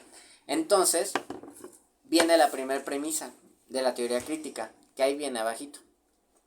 Primer guión, que dice: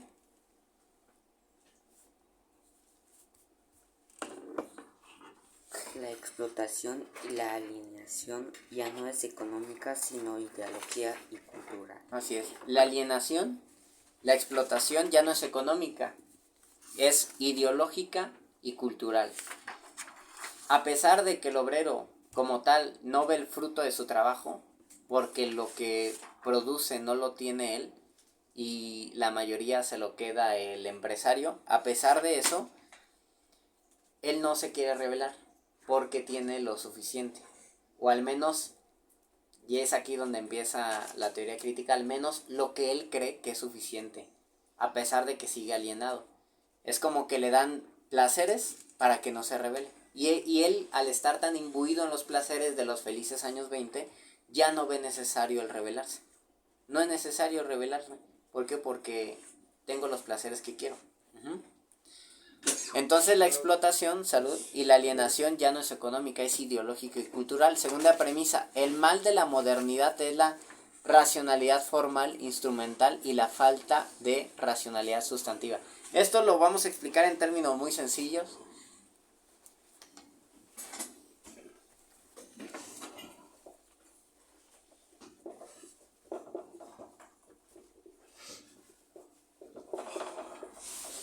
Metemos dos conceptos.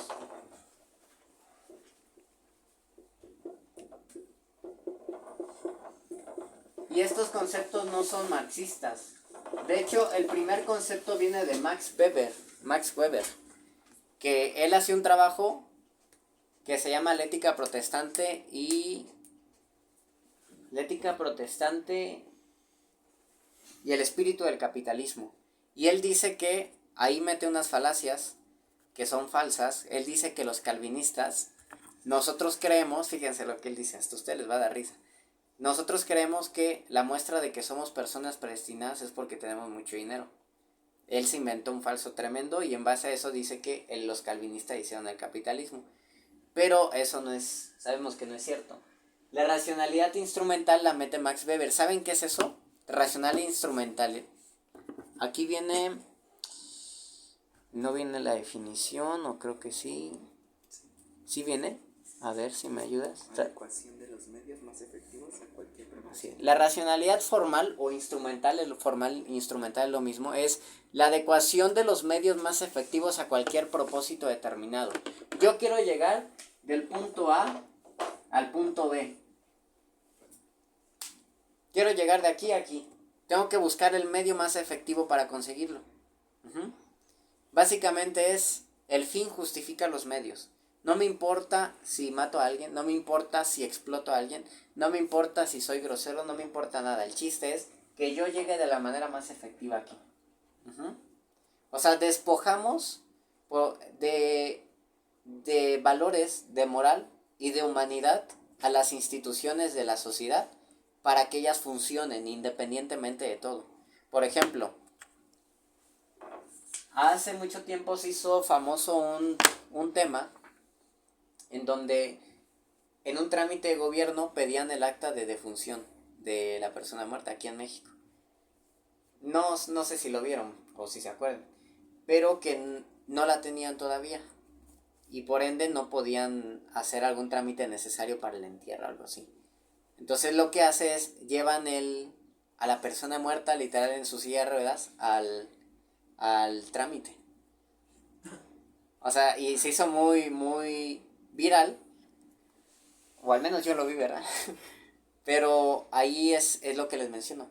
O sea, despojas a la institución de su papel de su papel humano. Y llegamos a verlo con un concepto reformacional que es la hiperdiferenciación. Cuando yo voy a una empresa, trabajo y decimos sí, cada esfera va en su lugar, pero llegamos a un punto de diferenciarlas tanto de decir, aquí en la empresa tú estás sirviendo al aspecto económico. Casi me están tratando como máquina y no tengo ni tiempo para ir al baño. O sea, te están reduciendo a ti como persona a un aspecto económico y funcional. Entonces, ese es un ejemplo de racionalidad instrumental. A mí no me importa si tienes la acta de defunción, en el trámite necesito a la persona. ¿Cómo? Si ya está muerta, yo necesito a la persona. Es entonces donde empieza la racionalidad instrumental. Entonces la racionalidad instrumental es buscar los medios más efectivos para llegar del punto A al punto B, independientemente si hace daño o no hace daño.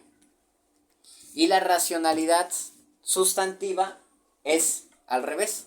Es decir, yo voy a llegar del punto A al punto B, pero no voy a dejar a un lado la justicia, la ética, la valorización humana, sino que voy a llegar de aquí a acá sin dejar a un lado la racionalidad. Para ellos la racionalidad es la ética, la valorización humana, etc. Porque ellos creen que la razón te lleva a un mejor lugar. Ellos creen que la razón no está caída. Entonces, por medio de la razón puedes llegar a una ética correcta y a valorar a tu prójimo.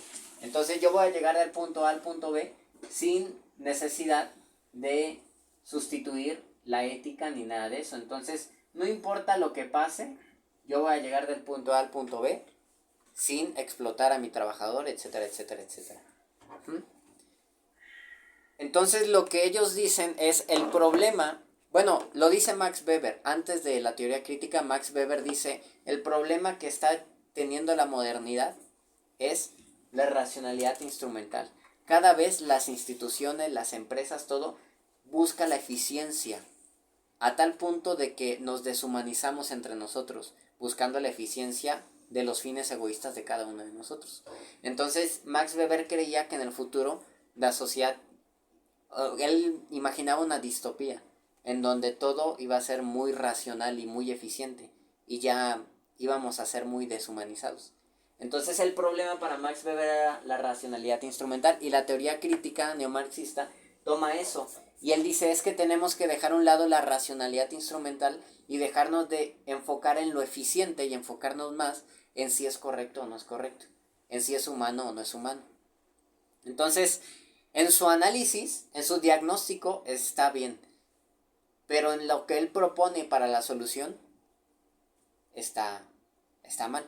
Porque sabemos que la deshumanización no es por causa de la eficiencia o del sistema capitalista, sino que la deshumanización de la persona, ¿por qué es? Por el pecado, por los efectos del pecado. Recordemos que el pecado no solamente tiene efectos morales, es un efecto total en la persona. Muy bien. Un ejemplo, una empresa que decide no automatizar su producción para no despedir trabajadores, priorizando el bienestar social sobre el beneficio económico. Si yo tengo una empresa y ya tengo la posibilidad de implementar inteligencia artificial y despedir a mis trabajadores, me conviene. ¿Por qué? Porque ya no gasto en darles seguro, Infonavit, ya no gasto en darles un sueldo, sino que ahora solamente pago a una persona, un ingeniero en sistemas, para que me cuide mi inteligencia artificial. Si yo soy un racional instrumental, voy a decir, pues los despido, lo que me importa a mí es el dinero. Mi meta es una empresa eficiente y que produzca dinero. Entonces, ¿qué hago? Los despido y no pienso en el bienestar social de esas personas. Y ese es un ejemplo de racionalidad instrumental. Pero si yo digo, no los voy a despedir, porque al final de cuentas, en mi producción también necesito personas y ellos dependen hasta cierto punto de mí. Y en la producción estoy bien y en lo económico bien. No tengo motivos por los cuales despedirlos más que el aumentar mis riquezas. Entonces la racionalidad sustantiva lo que haría sería no los voy a despedir. ¿Por qué? Porque también velo por el bienestar de alguna manera de ellos desde mi empresa. ¿Hasta aquí? ¿Entendido? Muy bien. ¿Sencillo? O sea, aquí racionalidad instrumental es yo voy a llegar a donde sea, no me importa lo que deje a un lado ni lo malo que haga. Racionalidad sustantiva es decir, no voy a dejar de hacer las cosas buenas con tal de llegar de la A al B. Muy bien. La teoría de Jürgen Habermas. Este hombre, Jürgen Habermas, nació el 18 de julio de 1929 y murió apenas. ¿Qué fecha dice ahí que murió? En marzo. Apenas, de hecho murió. Sí. Se murió apenas. Y sacaron fotos de él con el Papa y todo. Ven que el Papa está con lo de... Bueno, el anterior Papa con lo de la justicia social y todo eso. Entonces ahí se van muy bien de la mano los neomarxistas. Y ahí estaba con el Papa. Y de hecho vi que escribieron un libro, como un cameo, como una colaboración entre Ratzinger, creo que es, el Papa y él. Escribieron como unos artículos y se me hizo bastante interesante. Pero bueno, Jürgen Habermas propone la teoría de la acción comunicativa.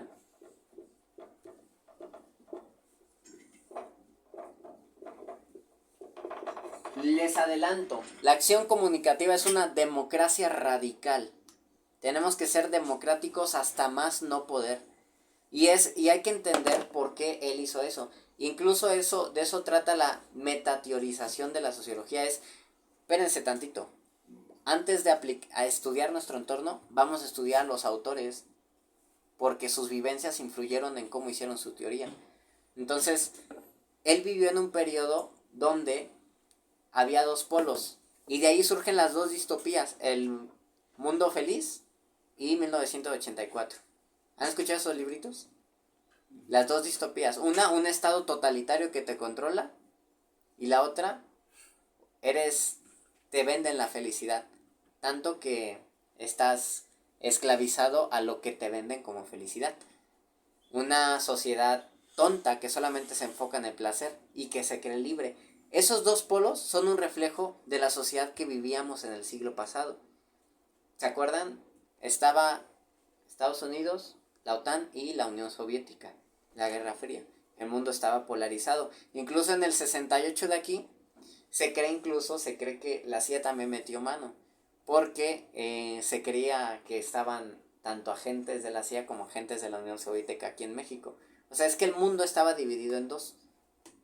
La Unión Soviética, un estado totalitario, 1984, y Estados Unidos y los felices años 20 y la sociedad feliz, el mundo feliz. ¿Se dan cuenta? Entonces, Jürgen Habermas, lo que él menos quiere es un estado totalitario. Le tienen miedo a las dictaduras porque recordemos que hubo fascismo en España, Franco, Mussolini en Italia. Fue la época de los estados totalitarios. Entonces lo que quiere la teoría crítica es hay que evitar los estados totalitarios, hay que evitarlos lo más posible. Y actualmente los neomarxistas como Zygmunt Bauman dicen llegamos muy lejos y ahora no sabemos qué hacer, porque dice ahora la teoría crítica triunfó porque no hay estados totalitarios. triunfó la teoría crítica, pero ahora, ¿de qué nos sirve entonces la teoría crítica? Tenemos que replantearla, él como neomarxista lo dice. Entonces, él vive en ese mundo, y en ese mundo, ¿qué es lo contrario a un estado totalitario? La democracia. Entonces, él que quiere una democracia radical, y para entender su propuesta, que vamos a criticar, y ver cómo sus herramientas no le... O sea, el hecho de que él no tenga el hecho de que él absolutice un aspecto de la realidad como un ídolo no le permite ver la sociedad en su todo. Y por eso llega a esas conclusiones. Por eso lo guardamos en la crítica de las 2 últimas horas después de comer. Teoría de Jürgen Habermas. Vamos al primer guión. Quien lo tenga adelante. La esencia del hombre no es primeramente el trabajo, sino la comunicación social. Es esta, el fenómeno más generalizado y más característico de los seres humanos. Así es, para Marx, y aquí noten, acuérdense que estamos hablando de neomarxismo. Entonces hay una diferencia entre el marxismo y el neomarxismo. Para el marxismo, en el video que les mandé de la explicación de la filosofía de Marx, ahí dice luego, ¿cuál es la esencia del hombre? Expresarse a través del trabajo. La esencia del hombre es el trabajo, trabajar, chambear y chambear y chambear y chambear. Pero para el neomarxismo la esencia del hombre no es el trabajo. Para el neomarxismo la esencia del hombre es la comunicación. ¿Se dan cuenta cómo el hombre pasa del piso de abajo y después al piso de arriba? Y después el piso de arriba lo pasa al piso de abajo, como se los expliqué hace rato. Ahora, digamos, para el neomarxismo dicen la esencia del hombre no es solo el trabajo, principalmente es la comunicación humana. Ustedes y nosotros nos comunicamos. Antes de trabajar, nos comunicamos. Es lo que dice Habermas. Después, el segundo guión dice, en el trabajo realiza acción racional intencional, es decir, los medios más efectivos para llegar a un punto. Ese es el trabajo.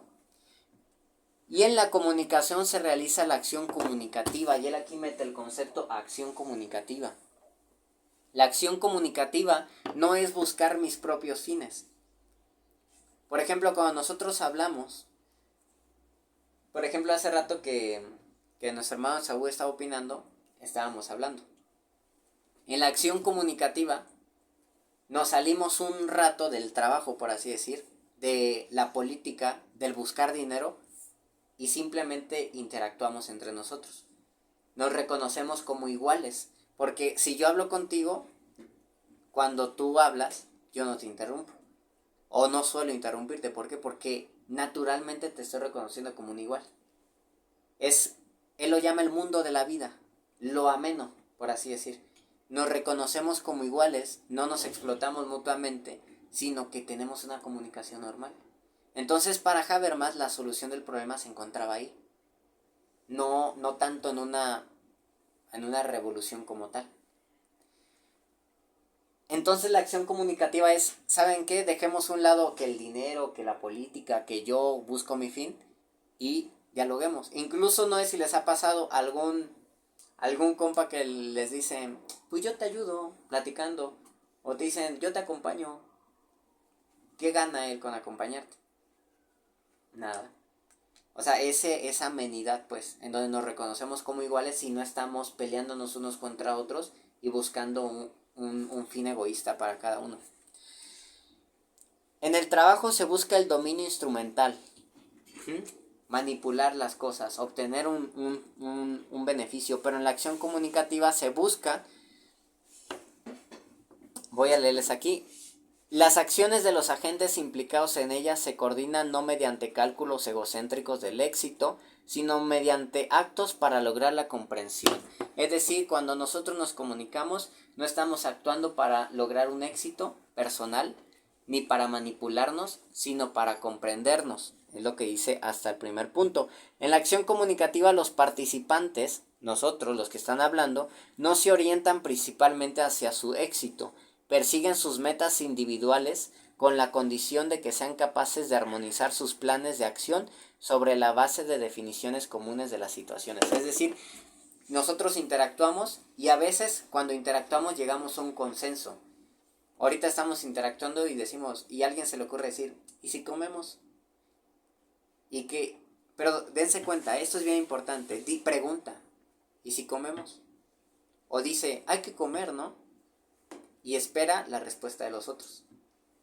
Para Habermas dice, aquí ya hay democracia. O sea, en el momento en que nosotros socializamos y discutimos qué manera de gobierno vamos a tener, ya hay democracia. Porque nos estamos escuchando unos a otros. Entonces, para Habermas dice, en la acción comunicativa hay una democracia inherente al hombre. Porque él dice, de la nada Leo dice, ¿y si comemos? Y tú dices, al rato. Y él dice, yo digo que ahorita. Y yo después digo, pues de una vez, ¿qué vamos a hacer? Vamos a comer porque la mayoría ganó. Tú te vas a ajustar a la mayoría. ¿Se dan cuenta? Entonces para Habermas dice, antes de cuestionarnos qué manera de gobierno, dense cuenta que somos inherentemente democráticos, dice Habermas. Porque cuando nosotros decimos, a ver, ahorita, ¿cómo nos vamos a gobernar? ¿Vamos a ser comunistas? ¿Vamos a ser aristocráticos? ¿Vamos a tener una monarquía o una monarquía parlamentaria? Ya en el momento en que estamos dialogando para ver cómo nos vamos a gobernar, ya estamos siendo democráticos.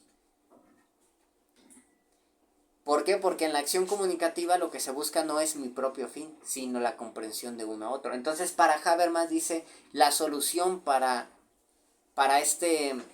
esta alienación, en donde los obreros creen que no necesitan liberarse, es en la democracia, en la acción comunicativa, en comunicarnos mutuamente sin buscar un beneficio propio.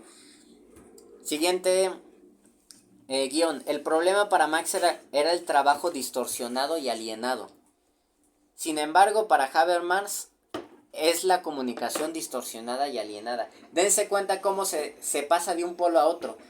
En un polo está la naturaleza, el trabajo, la materialidad, y por el otro lado está la libertad, que es la autonomía de la persona, la comunicación, el aspecto subjetivo.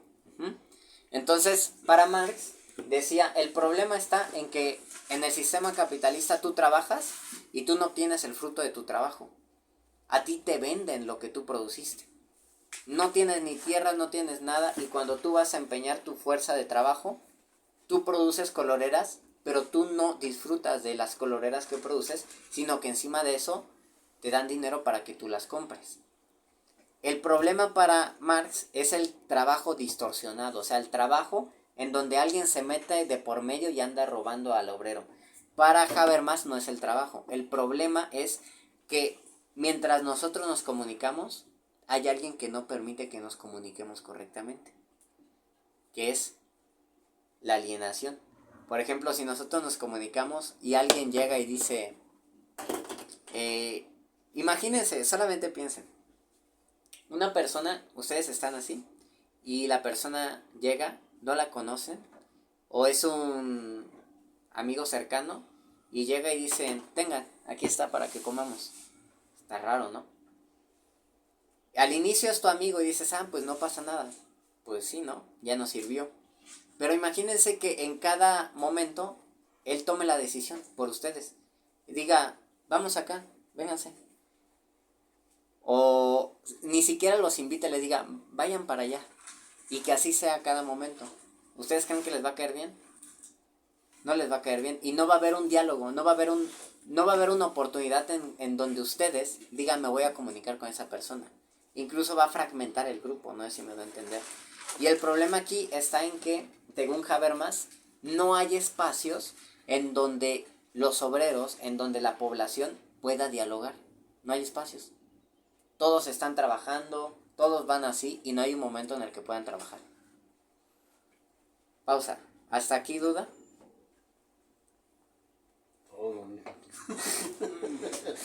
Desde el inicio. O sea, el problema está para Habermas en que no hay un momento en el que podamos dialogar, en el que podamos escaparnos de, es que tengo que trabajar y producir y producir y producir dinero. No hay un momento, todos están así. Por un comentario, a través del tiempo se ha hablado un contexto de los gobiernos, explícitamente hablemos por ejemplo de México, donde se dice en la educación que se da, se está educando al hombre o a los jóvenes, o a niños y jóvenes, para pensar en trabajar, trabajar, trabajar, trabajar, trabajar. No está implícito en esa educación el decir vamos a generar algo diferente que no sea nada más pensar en trabajar, trabajar, trabajar.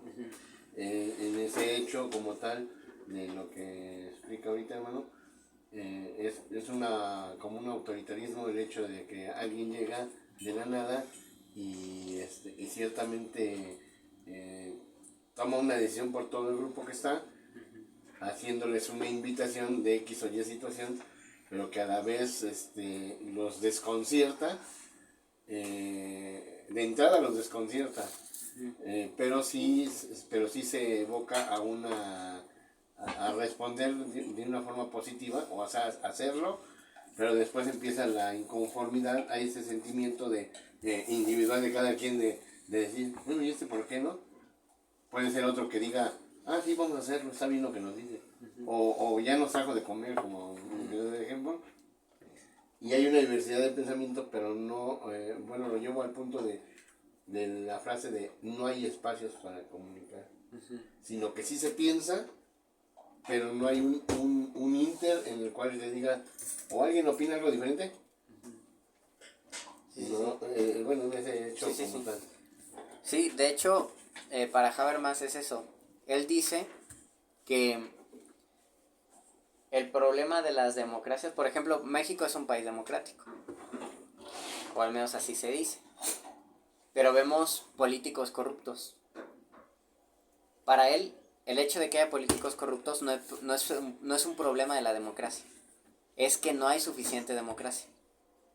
¿Por qué? Porque antes de escoger esos políticos, no hay una mesa de diálogo entre los que van a votar. No sé si me doy a entender. O sea, si se dan cuenta, los debates presidenciales son puro show, seamos sinceros. O sea, no hay argumentos. No hay un silogismo de decir premisa 1, premisa 2 y conclusión. Esa es mi propuesta. Ustedes, como representantes del movimiento contrario, muéstrenme sus premisas y debatamos. No hay eso. Solamente un Ricardín Canallín, ¿no? Cosas así. O sea, no hay un diálogo correcto. O sea, no hay acción comunicativa. Entonces, para Habermas el problema de que haya políticos corruptos es porque no hay suficiente democracia. Y para él, decía, la democracia es el único sistema de gobierno en donde la población tiene justificación de sus éxitos y de sus fracasos. Porque quien lo puso ahí para el éxito fueron ellos. Y quien lo puso ahí para su fracaso fueron ellos. Entonces, para él, la democracia es el único sistema de gobierno coherente. Porque una monarquía, la población no tiene la culpa de lo que pasa, es una decisión personal. Entonces, para él la democracia es el sistema de gobierno ideal y lo que tenemos que hacer es ser más y más democráticos. Fíjense, para él su idea es no tener representantes que ellos decidan, una camarilla de personas seleccionados democráticamente que decidan, sino que pueden haber ellos, pero que ahí también haya población que escuche el debate y que ellos también emitan su voto. Así como un 50-50, por así decir. O sea, que haya más y más y más democracia. Para él esa es su sociedad ideal. Pero para que haya eso debe de haber acción comunicativa, debe de haber un diálogo. Muy bien. Ya mero terminamos.